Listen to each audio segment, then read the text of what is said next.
మరింత లోతైన దర్యాప్తు అవసరమని సిద్ధార్థ లుద్ర గారు వాదించడం మనం చూస్తాం. అంటే ఇప్పటికే చాలా ఆలస్యమైంది. ఒకవైపు సిబిఐ చెప్తున్నా, ఎవరు చెప్తున్నా సాక్ష్యాలను, సాక్ష్యదారులను కూడా భయపెడుతున్నారు. బయట ఉంటే వెంటనే వాళ్ళు బెయిల్ రద్దు చేయాలని చెప్తున్నారు. మరోవైపు అది జరిగినట్టుగా కూడా సిబిఐ స్పష్టంగా నివేదిక కూడా సమర్పించింది. ఇంకా ఈ దర్యాప్తు, ఇంకా లోతైన దర్యాప్తు అని చెప్తున్నారు కాబట్టి ఇంకా అది అవసరం అనుకోవాలా? అసలు ఎలా చూడాలి? ఇది న్యాయసమ్మతం అనుకోవాలా? సునీత తరపు న్యాయవాది వాదించడం అనేది ఖచ్చితంగా అండి న్యాయసమ్మతమైన వాదనలు. ఎందుకంటే సునీత గారు జగన్మోహన్ రెడ్డి గారిని కలిసిన తర్వాత జగన్మోహన్ రెడ్డి గారు చెప్పినటువంటి స్టేట్మెంట్స్ ఆధారంగా ఈ కేసులో ఎవరైతే ముద్దాయిలు ఉన్నారో వాళ్ళని బయటికి తీసే ప్రయత్నంలో తీస్తే వాళ్ళు వేరే పార్టీకి వెళ్ళిపోతారని చెప్పి జగన్మోహన్ రెడ్డి గారు చెప్పడం, ఆమె కూడా అనుమానం రావడం, ఇది ఎవరైతే ఇప్పుడు కేసులో ముద్దాయిగా ఉన్నారో అవినాష్ రెడ్డి గారు వాళ్ళు వెనకాల కూడా ఎవరో ఉండి ఈ కేసును నడిపారనే అనుమానం సునీత గారిలో ఉంది. ఆ అనుమానం రాష్ట్ర ప్రజల్లో కూడా ఉంది. దీన్ని పూర్తిగా నివృత్తి చేయాలంటే అప్పుడున్నటువంటి ప్రభుత్వంలో సిబిఐ పనితీరుని, సిబిఐని అడ్డగించిన విధానం కూడా మనం చూసాం. సిబిఐ దర్యాప్తు అధికారి మీద కేసులు పెట్టడం, సిబిఐ అరెస్ట్ చేయడానికి వస్తే కర్నూలులో వైఎస్ఆర్ పార్టీ గూండాలను కర్నూలు హాస్పిటల్ మొత్తం పెట్టి పోలీసులు రాష్ట్ర ప్రభుత్వ పోలీసులను అడ్డుపెట్టి సిబిఐని కూడా, ఈ దేశంలో అత్యున్నతమైనటువంటి విచారణ సంస్థ సిబిఐని కూడా అరెస్ట్ చేయడానికి వీలు లేకుండా అక్కడ భయభ్రాంతులు సృష్టించడం కూడా జరిగింది. ఇవన్నీ ఇంతగా జగన్మోహన్ రెడ్డి గారు ఎందుకు చేయాల్సి వచ్చింది అనేది ఒక బలమైన అనుమానం ఉంది. జగన్మోహన్ రెడ్డి గారి కుటుంబంలో దాదాపుగా 600 మంది కుటుంబ సభ్యులు ఉన్నారు. వారిలో నాయకత్వ లక్షణాలు ఉన్న వాళ్ళు కూడా చాలా మంది ఉండిండొచ్చు. బట్ కానీ ఒక్క అవినాష్ రెడ్డి గారి మీద డిపెండ్ కావాల్సిన అవసరం ఏమిటి అనే ఒక కోణం అనేది ఒకటి ఉంది. దీని వల్ల ఎక్కువ అనుమానాలు ఇంకా పెరిగే అవకాశం కూడా ఉంది. ఎందుకు ఇంతగా ఈయన ఒకరిని ప్రొటెక్ట్ చేయాల్సి వచ్చింది? ఈయన చేసినటువంటి విషయంలో ఇంకా వెనకలు ఎవరైనా పాత్రదారులు ఉన్నారా అనేది కూడా నిగ్గు తెచ్చాల్సిన అవసరం ఉంది. మనం ప్రతిపక్షాలు లేకుంటే బయట వ్యక్తులు అడగడం కాదండి. సునీత గారే స్వయాన ఎవరైతే జగన్మోహన్ రెడ్డి గారి చెల్లెలు ఉన్నారో ఆమె ఈరోజు ఫైట్ చేసే పరిస్థితి వచ్చింది. ఆమె సుప్రీంకోర్టుకి నిన్న హియరింగ్ కూడా సునీత గారు అటెండ్ కావడం జరిగింది. చెప్పినప్పుడు కూడా వేరే రాష్ట్రాలకు ఇవ్వండి, నాకు నమ్మకం లేదు అని చెప్పారంటే మీరన్నట్టుగా సిబిఐని కూడా ఒక స్వతంత్ర దర్యాప్తు సంస్థ సిబిఐ అంటే అలాంటి సంస్థను కూడా వాళ్ళు స్వతంత్ర దర్యాప్తు సంస్థను కూడా భయభ్రాంతులకు గురి చేసి వాటిని ప్రభావం చేసినటువంటి రోజులు ఉన్నాయి. కాబట్టి ఇప్పుడు కూటమి ప్రభుత్వం అధికారంలో ఉంది.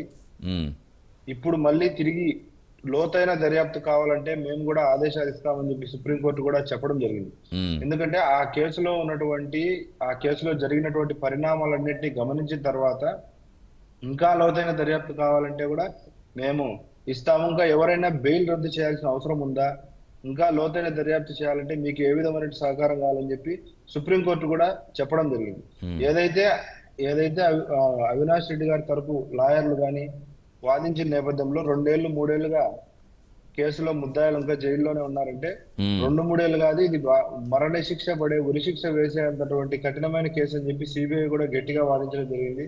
కాబట్టి వీళ్ళకి ఎలాంటి మెర్సీ అవసరం లేదని చెప్పి కూడా వీళ్ళ మీద అదే. ఎందుకంటే ఇప్పుడు ఎవరైతే నిందితుడు శివశంకర్ రెడ్డి గారు, ఆయన కుమారుడు చైతన్య రెడ్డి కూడా మెడికల్ క్యాంప్ పేరుతో వెళ్ళి అక్కడ బెదిరించినట్టుగా ఫోటోలతో సహా ప్రూఫ్స్ ఉన్నాయని ప్రతిదీ కూడా ఆధారాలతో సహా ఇస్తున్నారు. అంటే ఇంకా లోతైన దర్యాప్తు అంటే మళ్ళీ ఇంకా దీన్ని ఇంకా చాలా రోజులు పట్టే, ఇంకెన్నాళ్ళు పడుతుందని సామాన్యులు ఒక ఆ ఉత్కంఠ అనేది ఉంటుంది. అంటే ఎంత ఫెయిర్గా కనిపిస్తున్నప్పటికీ ఇంతలా వీళ్ళు ఆధారాలు సమర్పించినా శిక్ష పడడానికి లేదా వాళ్ళని అదుపులోకి తీసుకోవడానికి ఇంకా ఎంత టైం వేట్ చేయాలనేది ఒక మీమాంస కూడా ఉంటుంది. ఇప్పుడు ఉన్నటువంటి వాళ్ళని అదుపులోకి తీసుకొని మళ్ళీ వాళ్ళని విచారణ చేస్తే తప్ప ఇప్పుడు ఉన్నటువంటి ఎవరైతే ఇప్పుడు ఆ సిబిఐ చార్జ్ షీట్ లో చేర్చారో వాళ్ళందరినీ అరెస్ట్ చేసి ఇమ్మీడియట్ గా వాళ్ళను మళ్ళీ దర్యాప్తు చేసి ఇంకా ఇప్పుడు 6 ఏళ్ళు అయిందండి. ఎవరైతే ముద్దాయిలు ఉన్నారో మీకు వాళ్ళే కనిపిస్తున్నారు తప్ప వాళ్ళ వెనకాల హత్యకు ఎవరైతే ప్రేరేపించారో వాళ్ళు రావడం లేదనేది సునీత గారి వాదన. కాబట్టి ఆ వాదనలో కూడా బలము నిజము ఉంది. కాబట్టి సో దాన్ని కూడా పరిగణలోకి తీసుకొని 1-2 years లో కంప్లీట్ చేసి ఒక టైం లైన్ పెట్టి ఈ టైం లైన్ లో ఈ కేసును పూర్తి చేయండి, దీనికి ఆర్గ్యుమెంట్స్ కానీ దీని జడ్జిమెంట్ కానీ వచ్చేలాగా టైం లైన్ పెట్టి సుప్రీంకోర్టు కూడా ఆదేశాలు ఇస్తే చాలా బాగుంటుంది. ఎందుకంటే గతంలో సిబిఐని కూడా పనిచేయని పరిస్థితి రాష్ట్ర ప్రజలందరూ చూడడం జరిగింది. ఇప్పుడు ఉన్నటువంటి నేపథ్యంలో ఆ పరిస్థితులు తగ్గాయి కాబట్టి, ఆ పరిస్థితులు లేవు కాబట్టి ఇప్పుడైతే సిబిఐ వేగవంతమైన దర్యాప్తు చేసి ఇంకా ఈ కుట్ర వెనుక ఉన్నటువంటి ముద్దాయిలను వాళ్ళను కూడా బయటికి తీసుకొని వచ్చి వాళ్ళను కూడా ఉరికమ్మ ఎక్కించే రాష్ట్ర ప్రజలు కూడా ఈ కేసు ఇన్ని రోజులు వివేకానంద రెడ్డి కేసు ఇన్ని రోజులు సాగిన నేపథ్యంలో ఇంకొక 6 నెలల్లో 1 year ఈ కేసు పొడిగినా రాష్ట్ర ప్రజలు ఏమో అనుకోరు. కానీ ఎవరైతే ఈ హత్యకు వెనకలున్నటువంటి ముద్దాయిలు తప్పించుకునే ప్రమాదం ఉందని అప్పుడు రాష్ట్ర ప్రజలంతా దీని మీద అభిప్రాయం కూడా కోల్పోయే ప్రమాదం ఉంది. రైట్. ఎస్ వీరశేఖర్ గారు, ఇప్పుడు సుప్రీంకోర్టు చెప్పిన వాళ్ళ మీద వేసిన రామ్ సింగ్ గారి మీద కానీ సునీత గారి దంపతుల మీద కానీ వేసింది అధికారి దుర్వినియోగం చేసి కేసు పెట్టాడు కానీ సుప్రీంకోర్టు స్వయంగా అభిప్రాయపడింది. అంటే ఏంటి ఈ చట్ట వ్యవస్థ దుర్వినియోగం అనేది ప్రజల విశ్వాసంపై ఎలాంటి ఎఫెక్ట్ చూపిస్తుందంటారు? మీది వాయిస్ కట్ అవుతుంది. వీరశేఖర్ గారు, ఇప్పుడు రామ్ సింగ్ గారి మీద కానీ సునీత గారి దంపతుల మీద కానీ పెట్టిన కేసుకు సంబంధించి సుప్రీంకోర్టే స్వయంగా ఇది అధికారి దుర్వినియోగం చేసి కేసు పెట్టినట్టుగా ఉందని అభిప్రాయపడింది. సో ఇలాంటి నేపథ్యంలో నిజంగా చట్ట వ్యవస్థ ఇలాంటి లోపాలు దుర్వినియోగం ఇలాంటి చేయడం వల్ల ప్రజల విశ్వాసం